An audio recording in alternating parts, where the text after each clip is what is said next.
Welcome back. The Augustana women's soccer team finished the regular season in third place of the NSIC after posting an 11-1-3 record in league play. Beginning the conference tournament yesterday, they earned a 2-1 victory over Concordia St. Paul. They'll now play 14th ranked Bemidji State tomorrow, a team that finished one spot above them during the regular season for the semifinals of the NSIC tourney. Our own Carla Metts caught up with the team earlier to learn more about their season of success. All right, Coach. Well, first off, before we get started into the questions, I just want to bring this up because I feel like it's the faith in Augustana soccer that I scheduled this interview on a Thursday. I scheduled it earlier this week when I knew it was between the semis and the quarterfinals, and you won. So I just want to apologize, have it on record that I apologize for putting the extra pressure on you and your team yesterday against Concordia St. Paul. A great win, 2-1 win yesterday. But before we get to that game, I want to talk a little bit about the ending of your regular season and how you kind of felt earning the number 3 seed going into the postseason. But how do you feel like your team left off in the regular season this year? Good. I think we finished pretty strong. Our last 2 regular season games were against USF and Southwest Minnesota State, and scored 7 goals in the 2 games and felt really good. I mean, an issue we've had all year is, scoring goals. So scoring 7 goals in 2 games, that was really significant. That was big. Yeah, Concordia St. Paul, like I said, you beat them yesterday 2-1, and then the second goal came a lot later in the game, the 88th minute to be exact, Mackenzie Main. But what else do you think your team did well to win that game yesterday? Oh, actually, I don't think we did a lot of things well. It's as I was saying before, I feel like we were pretty flat. I don't want to say we looked past them, but I think we might have looked past them a little bit. And Coach Bellis, Concordia, he brought his team ready to go, and they fought and they had a good attitude, and they played even better in the second half. Concordia did.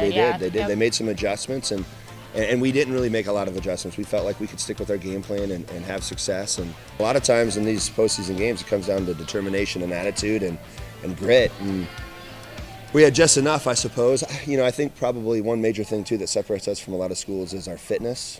We run fitness every single Tuesday, and it's hard. It's really, really hard. But everything at Augustana is hard. Academics are hard.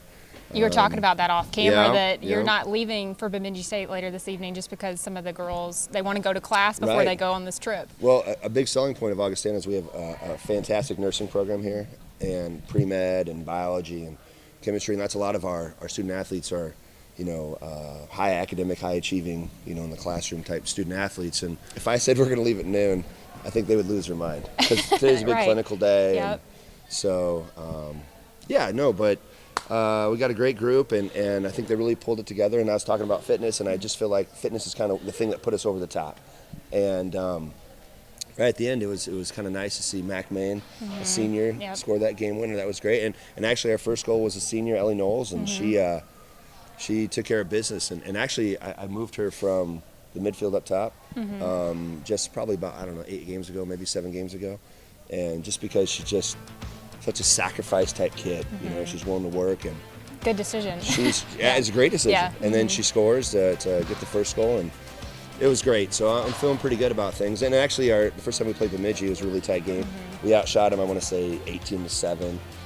Went to overtime. We tied them 1-1. Went to overtime. I think we outshot them 5-0, 6-0 in the overtime. So I know the women are going to be really fired up to play Bemidji. They're going to be really, really fired up. Yeah, because you tied that game. It was 1-1 in double overtime. Specifically, you don't really have a ton of time to prepare for them, but you probably knew maybe that you would face one of the 2 teams coming into this game. But what's it going to take to get this win? I think I slept maybe a couple hours last night, just purely because I watched the game. I know my assistant, I guarantee he's watched the game already twice. Putting together some clips of seeing some areas where we can kind of expose Bemidji. But I think it's gonna take us just kind of digging in and having a real strong team effort. I mean, we're gonna need players to kind of play at an A level, but I think we have a strong enough group that if we bring that A level, and pretty consistently, I think we're going to be okay. So. Really quickly, just because we have some time, I want to go over the other side of the bracket that you possibly could face after this game, just depending on things. But what do you know about the other side of the bracket so far? Well, it's going to be Mary versus Mankato, and I know Mankato beat Mary just a couple weeks ago, like 5-2, I think it was. And Mary's, hasn't had a whole lot of postseason opportunity in the last 5, 6, 7 years. I think maybe it was 2011. Was the last time they went to the postseason. Maybe it was 2012.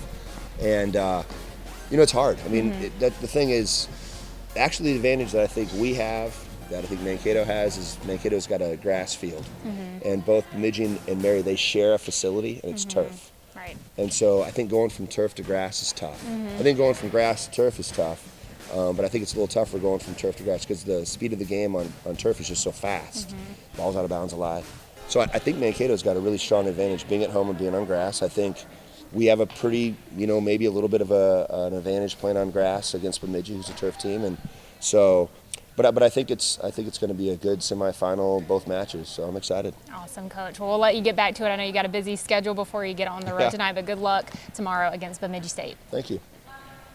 Good stuff. Thanks, Carla. The Vikings and the Beavers, as they said, go at it tomorrow at 11 a.m. in Mankato for that NSIC tournament semifinal matchup. If they win, they're facing the winner of Minnesota State and UMary, like they said in the championship, which takes place Sunday at 2 p.m. Coming up next, to get to know a new face on the North Dakota hockey team, we learn more about freshman defenseman Matt Kierstead on and off the ice. This is Midco Sports Tonight.